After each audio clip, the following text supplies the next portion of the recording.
The Deep Space Monitoring Station near Neptune's rings was supposed to be Lieutenant Sarah Chen's quiet post before retirement. 17 years of service in the United Nations Space Defense Force had earned her that much. Yet on this ordinary Tuesday in 2184, her console erupted with warnings that would change human history forever. Multiple signatures detected, emerging from FTL travel, her AI assistant reported. Configuration unknown. No match with registered human vessels. Sarah's fingers flew across the holographic interface, bringing up detailed scans. Through the station's quantum telescopes, she watched as 12 crystalline ships, each nearly a kilometer long, materialized near Neptune's outermost ring. Their hulls sparkled like faceted diamonds, refracting the distant sunlight in impossible patterns. Alert status initiated, she announced to her small crew of 5. Beginning full spectrum analysis. The alien vessels moved with precision, deploying what appeared to be massive harvesting arrays into Neptune's rings. Within minutes, they were systematically breaking down and absorbing the ice and mineral content of the rings themselves. "They're mining our system," Technical Sergeant James Rodriguez observed, his voice tight with tension. Without so much as a hello. Sarah had already initiated the quantum entanglement communicator, linking directly to UNSDF command on Earth. Within seconds, Admiral Helena Walsh's hologram materialized in the command center. "Lieutenant Chen, verify your findings," the Admiral ordered, her face grave. "Confirmed, Admiral. 12 vessels of unknown origin, conducting unauthorized resource extraction from Neptune's rings. No attempt at communication made. Their technology level appears to significantly exceed our public capabilities." The Admiral's hologram nodded slowly. "Understood. Lieutenant, you are hereby authorized to activate Protocol Sentinel. Authentication code, Alpha 70 Phoenix." Sarah's breath caught in her throat. Protocol Sentinel was supposed to be a theoretical exercise, a contingency plan she'd been briefed on, but never expected to implement. She entered the authentication code into her terminal with trembling fingers. Deep within Neptune's atmosphere, something stirred. The HMS Sentinel had been humanity's best-kept secret for the past 30 years. A warship unlike any other, it had been constructed in complete secrecy, incorporating technologies that officially didn't exist. Its very presence in Neptune's atmosphere, hidden from all conventional detection methods, was a testament to human ingenuity. As Sarah watched her displays, the massive vessel rose from its hiding place. Unlike the crystalline elegance of the alien ships, the Sentinel was all angular planes and matte black surfaces that seemed to drink in light itself. At 2 kilometers in length, it dwarfed the alien vessels. "This is Captain David Chen of the HMS Sentinel to unknown vessels." Sarah's brother's voice boomed across all frequencies, translated into every known format of communication. "You are conducting unauthorized mining operations in sovereign Sol system space. Cease all activities immediately and prepare to be boarded for inspection." The alien vessels froze in their harvesting operations. For several tense moments, there was no response. Then, a transmission in perfect English. "Primitive species detected. Your claim to these resources is invalid. Depart or be eliminated." Sarah watched as her brother's ship moved into position. The Sentinel had never been tested in actual combat, but decades of simulations and preparation were about to pay off. The alien vessels moved with blinding speed, forming into an attack formation. Energy weapons of impossible power lashed out, enough firepower to vaporize a small moon. The Sentinel's outer layer simply absorbed the energy, its metamaterial hull converting the attack into usable power. "Final warning," David transmitted. "Withdraw immediately." The aliens responded with another barrage, this time deploying what appeared to be self-replicating nanite swarms designed to disassemble enemy ships. The Sentinel's electromagnetic defense grid activated, creating a field that reduced the nanites to their base components. "Very well," David's voice was calm. "Initiating defense protocol." What followed would be discussed in alien war colleges for centuries to come. The Sentinel deployed its primary weapon system, not an energy beam or kinetic projectile, but a targeted gravitational field that created microscopic black holes within the enemy vessel's critical systems. The aliens' advanced shields and hulls meant nothing against localized violations of physics itself. One by one, the crystalline ships imploded, their own mass becoming their undoing. The entire engagement lasted less than 5 minutes. When it was over, only floating debris remained of the alien mining fleet. Sarah stared at her displays in shock. Humanity's first contact with an alien civilization had ended in combat, and an overwhelming victory that would have profound implications for Earth's future. Lieutenant Chen, Admiral Walsh's hologram, spoke softly. Initiate cleanup protocols. No evidence of this encounter can reach Earth's general population. Not yet. We need time to prepare humanity for the knowledge that we're not alone, and that we've already made enemies among the stars. As Sarah began coordinating the retrieval of alien debris, she couldn't help but wonder how many other alien civilizations would hear about this encounter. How many would see humanity as a primitive species to be conquered, and how many would learn the hard way that humanity's apparent technological level was a carefully crafted illusion. The HMS Sentinel disappeared back into Neptune's atmosphere, resuming its vigilant watch. Humanity's first interstellar battle had been won, but Sarah knew in her bones that it wouldn't be the last. The galaxy was about to learn a crucial lesson. Never underestimate human ingenuity, and never, ever threaten Earth.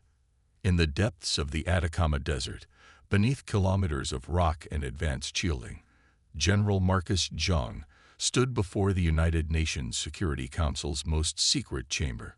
3 months had passed since the Neptune incident, and the time had come to reveal the full scope of humanity's hidden defenses. Project Sentinel began in 2147, Marcus explained, his weathered face illuminated by the holographic displays. After the discovery of the Proxima signal, the council members leaned forward. Few remembered that nearly 40 years ago, a brief transmission from Proxima Centauri had proven the existence of hostile alien civilizations. The signal had contained detailed plans for an invasion of Earth, though not intended for human interception. We realized then that humanity's public face had to be maintained as primitive and non-threatening, Marcus continued, while secretly, we prepared for the inevitable. The holographic display showed the construction of the HMS Sentinel, built in phases within Neptune's atmosphere. Quantum engineering, gravity manipulation, dark matter reactors. Technologies that officially didn't exist had been perfected in absolute secrecy. The Sentinel represents merely the tip of the spear, Marcus revealed, bringing up new schematics. Throughout our solar system, we have constructed a network of defensive installations. Mars' polar ice caps conceal automated drone factories. Venus's atmosphere hosts our quantum surveillance grid. Jupiter's moons contain our primary research and development facilities. Council President Isabel Rodriguez interrupted, and you managed to keep this hidden from the public, from our own space programs. Marcus nodded grimly. The greatest achievement of Project Sentinel wasn't the technology. It was the deception. Every public space mission for the past 4 decades has been carefully choreographed. Every failure precisely calculated. We needed the galaxy to see us as a species still struggling with basic rocket technology. The display shifted to show the debris field from the Neptune battle. But now, our hand has been forced. The crystalline hierarchy, as we've identified them, will not remain silent about their defeat. Other species will come, either out of vengeance or simple curiosity. What are you suggesting, General? Asked the Chinese representative, her eyes narrow. We maintain the deception, but prepare for escalation. The Sentinel was designed as a proof of concept. Now we activate the rest of the fleet. The chamber erupted in whispers as Marcus revealed another set of schematics. Hidden throughout the solar system were 5 more vessels of the Sentinel class, each incorporating different aspects of humanity's secret technological achievements. The Hyperion, concealed within the sun's corona, specializes in energy warfare. The Artemis, buried beneath Luna's surface, excels in stealth and electronic warfare. The Ares, hidden in Mars' crust, focuses on kinetic bombardment. The Zeus, moving through Jupiter's storms, carries our most advanced weapon systems. And finally, the Helios, orbiting invisibly above Earth itself, coordinates our entire defense network. The cost, the Russian representative began, was necessary. Marcus cut him off. The Proxima signal made it clear. The galaxy is not a peaceful place. Species that cannot defend themselves become slaves or worse. We chose a different path. He brought up the final display. A real-time view of Earth from orbit. Humanity believes we're alone in the universe, taking our first tentative steps into space. They go about their lives never knowing that their civilization exists because we stand guard in the darkness. And now, President Rodriguez asked softly, now we wait. The crystalline hierarchy will return, likely with allies. They'll expect to find a primitive species cowering behind a single advanced vessel. Instead, they'll encounter the full might of humanity's true space force. Marcus's expression hardened. We've spent 40 years preparing for this moment. Every scenario has been war-gamed, every technology tested and perfected. When they come, we'll be ready. The council chamber fell silent as the implications sank in. Humanity's greatest achievement wasn't reaching for the stars. It was preparing for the horrors that lurked between them. In orbit above Neptune, the HMS Sentinel continued its lonely vigil. Its sensors, far more advanced than any publicly known technology, constantly scanned for signs of approaching threats. Captain David Chen and his crew stood ready, knowing they were no longer alone in their sacred duty. Humanity's mask of technological innocence had served its purpose. Soon, the galaxy would learn why the species that had supposedly just mastered spaceflight had truly spent its time mastering the art of war instead. Deep within the Sentinel's command center, David Chen received a quantum transmission from his sister Sarah. More anomalies had been detected at the edge of the solar system. The game of deception was ending. The real test of humanity's preparation was about to begin. The quantum sensors hidden throughout the Kuiper Belt lit up like a Christmas tree. Sarah Chen, now promoted to Commander of Deep Space Monitoring, watched as hundreds of signatures materialized at the edge of the solar system. The crystalline hierarchy had returned, but they weren't alone. Classification complete, her AI reported. 7 distinct alien civilizations detected. Total vessel count, 317. In the month since the Neptune incident, the hierarchy had been busy.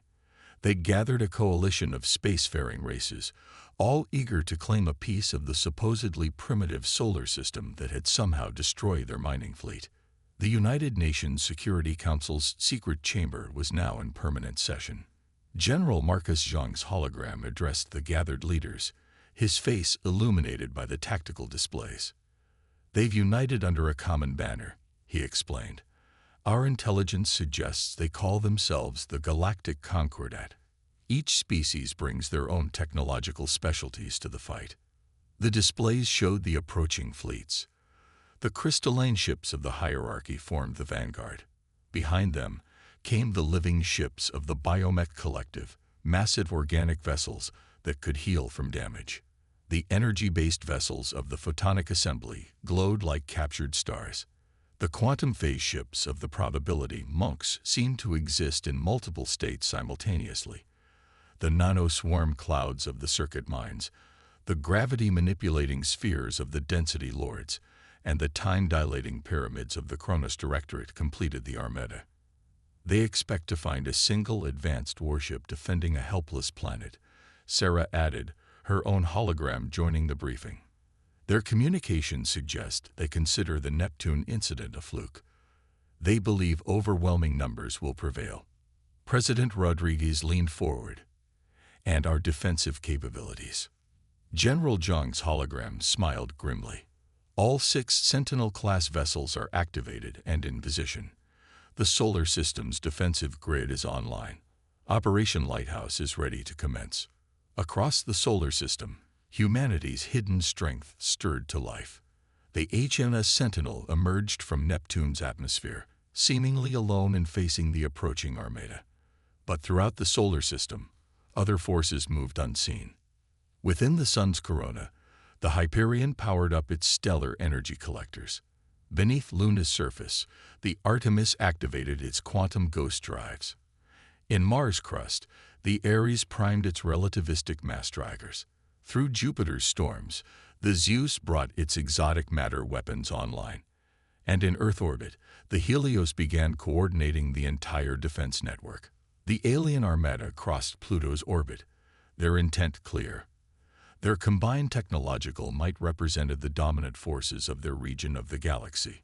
By all logical measures, Earth should fall within days. But humanity had long since abandoned conventional logic. They're broadcasting their demands, Sarah reported. Unconditional surrender of all solar system resources and immediate technological submission to the Concordat. Send our response, General John ordered. Across all frequencies in every known form of communication, humanity's answer was transmitted. A simple mathematical equation describing the expansion of a quantum singularity. The alien fleet faltered momentarily, their sensors detecting strange energy readings throughout the solar system. Humanity's trap was already in motion, and they didn't even know it. The Sentinel moved forward, seemingly alone against overwhelming odds. Behind it, invisible to conventional sensors, quantum fields began to shift. The very fabric of space-time around the solar system started to change. Operation Lighthouse wasn't just a defensive plan. It was a fundamental reimagining of space warfare itself. While other species mastered individual aspects of physics, humanity had spent 40 years learning to break the rules entirely. As the alien armada formed up for their first assault, they remained unaware that they weren't just facing a single advanced warship. They were about to encounter a civilization that had turned their entire solar system into one vast, interconnected weapon. The final battle for Sol was about to begin, and the galaxy was about to learn why humanity had kept its true nature hidden for so long. The storm had gathered, but Earth had been preparing for this tempest since before most of these species knew we existed. Sarah watched from her monitoring station as the first wave of alien ships moved into attack formation. She sent a silent prayer for her brother David aboard the Sentinel, then initiated the quantum countdown sequence. In 5 minutes, Operation Lighthouse would demonstrate exactly why you should never corner a species that had spent nearly half a century preparing for exactly this moment. Operation Lighthouse began with a whisper. As the alien armada launched their first assault, the quantum fields surrounding the solar system reached critical alignment. Centuries of human scientific understanding culminated in this moment. All vessels, execute primary sequence. Captain David Chen commanded from the HMS Sentinel's bridge. Throughout the solar system, humanity's hidden fleet responded in perfect synchronization. The Hyperion emerged from the Sun's corona, trailing solar plasma like a cloak. The Artemis phased into normal space, its quantum ghost drives creating thousands of duplicate images. The Ares rose from Mars' surface, its relativistic cannons already tracking targets. The Zeus appeared from Jupiter's storms, exotic matter weapons pulsing with impossible energy. And the Helios revealed itself in Earth orbit, becoming the conductor for humanity's deadly symphony. The alien armada's first wave struck like a hammer of gods. Energy weapons that could shatter planets, biological weapons that could consume moons, probability weapons that could erase matter from existence, all focused on the HMS Sentinel. But the Sentinel wasn't there. It, along with the rest of humanity's fleet, existed in a state that human physicists had termed quantum superposition lockdown. Each ship occupied multiple points in space simultaneously, making conventional targeting impossible. Execute Pattern Omega, David ordered. Show them what humanity has been working on. The Hyperion struck first, unleashing weapons powered by solar fusion itself. Streams of concentrated plasma, accelerated to near-light speed, carved through the crystalline ships of the hierarchy. Their advanced shields, designed to deflect energy weapons, were useless against matter that existed in a superheated quantum state. The Artemis deployed its ghost field technology, creating a maze of quantum duplicates that confused and scattered the living ships of the Biomech Collective. Real and unreal ships danced through space, turning the battlefield into a kaleidoscope of possibility. From Mars, the Ares demonstrated why humanity had always excelled at kinetic warfare. Its relativistic mass drivers fired projectiles that existed simultaneously in normal space and hyperspace, bypassing shields entirely. The probability monks' quantum phase ships discovered that their multiple states of existence meant nothing when every possible state contained a projectile moving at near-light speed. The Zeus brought humanity's mastery of exotic matter to bear against the circuit mind's nanoswarm clouds. Weapons that manipulated the fundamental forces of reality turned the swarms against themselves, creating cascading failures that spread like viral infections through their network. Above Earth, the Helios coordinated it all. The ship's quantum computers, more advanced than anything the aliens had encountered, predicted and countered every strategy, every tactic. It was as if humanity was fighting a battle they had rehearsed for centuries. In a way, they had. The alien armada's neat formations dissolved into chaos. Ships designed to fight conventional battles found themselves facing an enemy that simply ignored the accepted rules of warfare. Weapons that should have been impossible struck from angles that shouldn't have existed. Second wave incoming, Sarah reported from her monitoring station. They're adapting their tactics. The density lord's gravity-manipulating spheres attempted to create artificial black holes throughout the battlefield. The Cronus Directorate's time-dilating pyramids tried to trap human ships in temporal bubbles. But humanity had mastered gravity manipulation decades ago. The artificial black holes were captured and redirected, turned into weapons themselves. The temporal attacks splashed harmlessly against quantum fields designed to exist outside normal time-space. "This is Captain Chen to all alien vessels," David broadcast. "You assumed we were primitive because we chose to appear so. You thought our victory at Neptune was luck. You were wrong. This solar system has been preparing for this day for 40 years. Every technology you possess, we studied. Every tactic you know, we countered. Every advantage you thought you had, we planned for." Across the battlefield, humanity's true technological might was on full display. Ships that could manipulate the fundamental forces of reality. Weapons that broke the laws of physics. Defenses that existed beyond conventional spacetime. The alien armada began to retreat, but Operation Lighthouse had one final surprise. The quantum field surrounding the solar system collapsed inward, creating a temporary bubble of altered spacetime. When it cleared, half the alien fleet found themselves without weapons, their advanced technology reduced to its base components by fields that selectively accelerated entropy. "Final warning," David transmitted. "Leave this system. Spread the word to your species, your allies, your rivals. Earth is not primitive. We are not helpless. We simply chose to wait and watch, to learn and prepare. The solar system is humanity's home, and we will defend it with everything we have." The remains of the galactic Concordat fled, their mighty armada broken by an enemy they had gravely underestimated. As the quantum fields reset and the solar system returned to its apparent normalcy, humanity's fleet vanished back into their hidden positions. The battle was over. The message was sent. The galaxy would soon know. Earth was not a world of primitive beings stumbling into space. It was the home of a species that had mastered deception as thoroughly as they had mastered physics itself. 50 years after the Battle of Sol, galactic historian Vatel addressed the Interstellar Academy's graduating class. The four-armed academic adjusted his gravity stabilizers, compensating for Earth's pull as he stood before the mixed audience of humans and aliens. The Battle of Sol marked a fundamental shift in galactic politics. Vatel began. Not because of the technology displayed, impressive though it was. No, what changed the galaxy forever was the revelation of humanity's true nature. The holographic display behind him showed archived footage from the battle, restored from countless sensor records. The images of human ships phasing through reality, wielding weapons that defied physics, and coordinating with impossible precision still inspired awe. For 40 years, humanity had presented itself as primitive, struggling with basic rocket technology, while secretly preparing for war. But that wasn't the full truth. They weren't just preparing for war. They were studying the galaxy itself. In the decades since the battle, the truth had slowly emerged. Every failed rocket launch had been carefully staged. Every primitive satellite had contained quantum sensors far beyond their apparent capability. Every human probe sent into deep space had been gathering intelligence on alien civilizations.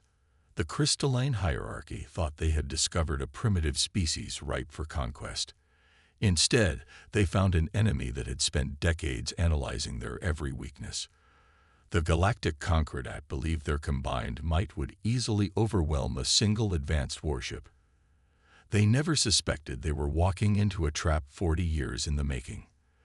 The display shifted to show the current state of Sol's system. The hidden fleets and defensive installations were now known to exist, though their full capabilities remained a mystery. Earth had opened itself to the galaxy, but always on its own terms. Humanity's greatest weapon was never their technology. It was their patience, their willingness to appear weak while growing strong, their ability to learn from every species they encountered without revealing their true capabilities. In the years following the battle, humanity had gradually revealed more of their advances: quantum engineering that surpassed the probability monks, biological understanding that amazed the biomech collective, energy manipulation that rivaled the photonic assembly. But even now, centuries after first contact, we still don't know humanity's full capabilities. Every technology they reveal seems carefully chosen, every diplomatic agreement precisely calculated. They maintain their position in the galaxy not through overwhelming force, but through the possibility that they're still hiding their true strength. Vital gestured to the human students in the audience. Your species rewrote the rules of galactic civilization. You proved that advancement doesn't need to be displayed to be powerful. You showed that patience and preparation could overcome even the greatest technological advantages. The historian's multiple eyes blinked in sequence. The Battle of Sol lasted less than 6 hours. Its impact will be felt for millennia. No species now dares to attack Earth, not because of the known defenses, but because of the uncertainty. What else might humanity be hiding? What other secrets wait in the shadows of your solar system? Sarah Chen, now Admiral of the United Nations Space Defense Force, sat in the audience. Her brother David's grandson served as captain of the newest Sentinel-class vessel. The legacy of humanity's great deception lived on in the next generation. The legend of Sol isn't just about a battle won through superior technology, Vital concluded. It's about the power of appearing weak when you are strong, about the strength found in patience, about the wisdom of watching and learning before revealing your hand. He looked directly at the human students. Your ancestors understood something fundamental about power. True strength lies not in displaying your capabilities, but in making others wonder what capabilities you possess. As the presentation ended, Sarah smiled quietly to herself. Even now, after all these years, the galaxy still didn't know the full truth. Humanity's greatest deception continued. The technologies revealed after the Battle of Sol were impressive, yes, but they weren't humanity's best. Deep beneath the surfaces of planets, hidden in the hearts of stars, and phased between dimensions, Earth's real advances remained secret, because humanity had learned the most important lesson of all.